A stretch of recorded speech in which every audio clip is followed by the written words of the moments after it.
Hey CC Live. So we are here and we're going to be doing these kind of interviews for a while. This is kind of what CC Live for students is going to look like for a little bit. So today I have one of my good sister friends here. Her name is Ellie.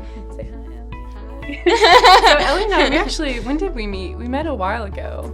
We met, I think it was 2017. Yeah. We met in the DR actually, which was pretty fun. That was a pretty fun trip. So anyway, Ellie, tell us what grade you're in, what school you go to. So I'm going to be a senior this year. Well, I am a senior. We just started on Monday, and I go to Mount Notre Dame. And so are you doing like partially online, like full in person? What is it like? So we are going Monday, Tuesday, Thursday, Friday, and Wednesdays are online for us as like a day to sanitize the school in between students being there. Okay, cool. Does it feel good to be back? It does, yeah. It's definitely nice seeing people again. I feel like there was a lot of isolation back in March and in the spring, so it's good to see all my friends again. For sure. Well, we are going to jump into some questions. So, Ellie, what was your favorite childhood toy? My favorite childhood toy was a stuffed animal bunny that I got in the hospital when I was born, named Bobo. And I still named what? Bobo, which I learned years later meant like stupid in Spanish, and that was like that was kind of traumatizing for me. But I still have him somewhere. So okay. Yeah. Wow, that's like really cute. Shoot. Okay. Next question is, and you know I'm excited about this question. I love movies, so I'm interested to hear. So out of all the movies that have sequels, I want you to tell me a movie that's really good that was a sequel, and then a movie that was total trash that was a sequel. Okay, so a movie that was good with a sequel was Frozen. Frozen 2 was really good. And then a movie that was trash that I just recently watched, and I don't know why I just watched it because the first movie wasn't even good either, but it was The Kissing Booth, and it was terrible, both of them. Don't watch them. Yeah. Okay, so Frozen, let's go back to Frozen. What was good about Frozen 2 without any major spoilers? I don't know. It was a lot more like of emotional journey than the first one was. I felt like Olaf got me at some points, but yeah, we love Olaf. Yeah, we love Olaf. Okay, and then we don't even need to ask about Kissing Booth 2 because that whole, it's not a good movie. Okay, and then the next question is, what is the best piece of advice that you feel like you've ever received from someone else?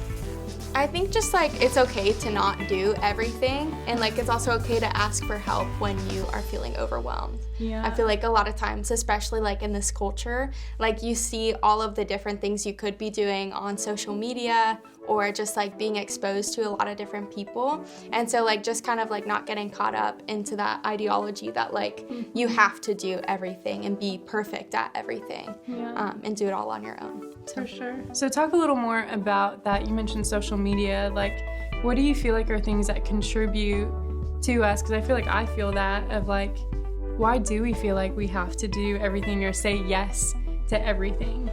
Yeah, I think we live in a culture where like a lot of times love feels like performance-based almost, by friends and by family members. I think like the standard is a lot higher just because you're exposed to a lot more people that are doing a lot more than you are.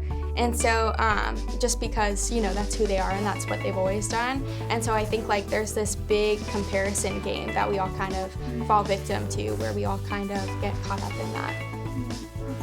That's good. Okay, and then what do you feel like, you know, whether it's been since COVID has started or really just what you would call a season, what do you feel like God is teaching you right now? I think God right now is just really teaching me like presence and the value of life and not letting it slip away from you, and really just not taking any moment or any person in your life for granted, and really just like recognizing like how fragile life is and how quickly it can change, and also just like the importance of utilizing your situation to the best of your ability, and that there's purpose in every season of your life. So that's really good. And I mean, you just said it really well of being present to every moment of life. And I think there's a lot of things with COVID and just with, you know, not being able to see other people, or, you know, if we're watching from at home online, like what it's like to try and be present when every day feels like it's the same thing. What are some things you think you do to kind of help you with that presence, to help you stay kind of in the moment? Yeah, I think for me a big thing is like sometimes like you just have to really practice like being mindful and like really focusing on the things that are going on around you like right now in this moment, and kind of stepping away from the anxiety of the future, and really just thinking about who am I with right now, who am I talking to, and who am I in the room with, and really just being able to appreciate that, once that moment passes, like you're never gonna get it back, and so you really got to take it in and appreciate it. That's good.